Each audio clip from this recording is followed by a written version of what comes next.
Thank you, Madam Deputy Speaker, and I thank the leader very much for his remarks and fully echo both their detail and their sentiment.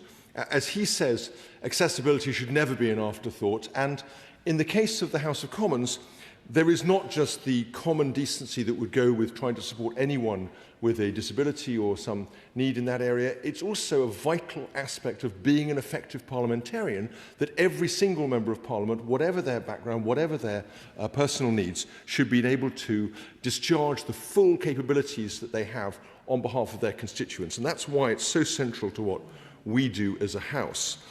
Let me with him welcome this report and also very much welcome the response from the administration, which I think is a very constructive document by and large, and we are grateful on the committee for the constructive way in which the House administration engaged with the concerns that we had all the way through. And I too would like to pay tribute not just to the current and previous members of the committee, but also to the former leader of the House and indeed to the current leader of the House for steering this ship home to port. I think a couple of reflections, if I may, just to add on this topic. Of course, when we think about accessibility, it's very easy just to think of it in terms of the physical changes to the structure of the House of Commons. But I think the leader was absolutely right, not just to think about those in terms of the members, but also, of course, of the visitors and the many other people, the staff, the people who use this building in many different ways, but also accessibility in relation to the availability of an understanding of what we're trying to do. Now, there's a tradition in British political thought that the House of Commons should have not merely an efficient aspect to it, as Bagehot would put it, but a dignified aspect to it, and even a certain mystique. And I think there is some truth. As a Conservative, I would say this written. I think there's some truth to that. I think there's some benefit to sticking with procedures that have proven their worth, even if at the margin that requires a little bit of effort to understand them. But I don't think, and therefore as a result, I would be very suspicious and concerned about, on behalf of the House as an institution, anything that I thought was dumbing down. But I don't think that's what's at stake here. What's at stake here is intelligent simplifications of language and presentation which allow members to understand from the get-go how they can contribute constructively and effectively to what we are doing. And I must say, although they don't come out of this process, I do think that the changes that were put through in relation to the order paper by previous administration officials were very constructive and helpful. I think the order paper now is unrecognisably better than what it was certainly when I entered Parliament I remind the Leader of the House, just a few years ago. Let me say a couple of other things, if I may. I do think, the report mentions restoration and renewal, and it's important to keep these two things separate. The House will know that I'm an extreme sceptic on the restoration and renewal process, both as regards the content of what's being proposed, which I think is poorly conceived, and the lack of a fixed budget, and also the process that that's been followed, and the lack of what I would consider genuinely effective governance.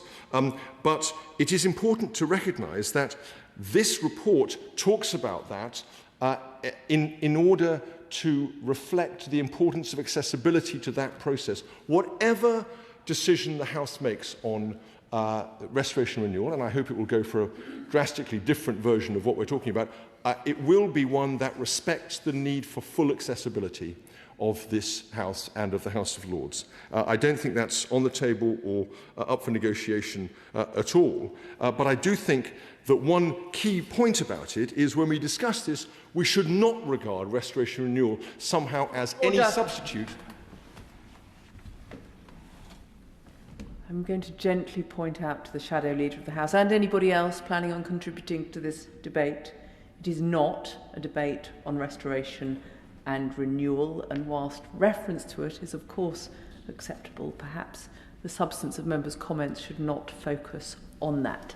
Shadow Leader of the House. Thank you. I'm afraid you may have been slightly misled by your officials, Madam Deputy Speaker. This document mentions restoration renewal, and it specifically refers to it as something that the committee was invited to look forward to, and therefore it's not inappropriate to mention it. And the point specifically I was making, if I could be allowed to make it, was that we should not defer changes out of an expectation that restoration renewal, whatever it may be, will be a panacea. We should be getting on with changes as soon as they can be. And one of the things that's so attractive about the work that the administration did in responding to this report and to the committee was the energetic way in which they started the process of making changes, even now when they were pointed out to them.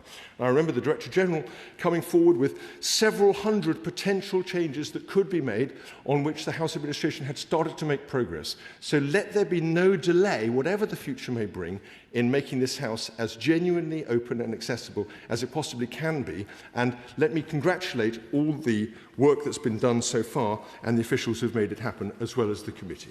Very much indeed, Madam Deputy Speaker, and I'm grateful, with the leave of the House, for the opportunity just to say a couple of words about the excellent contributions that we've had to this debate. I would, if I may, just pick up a couple of particular points.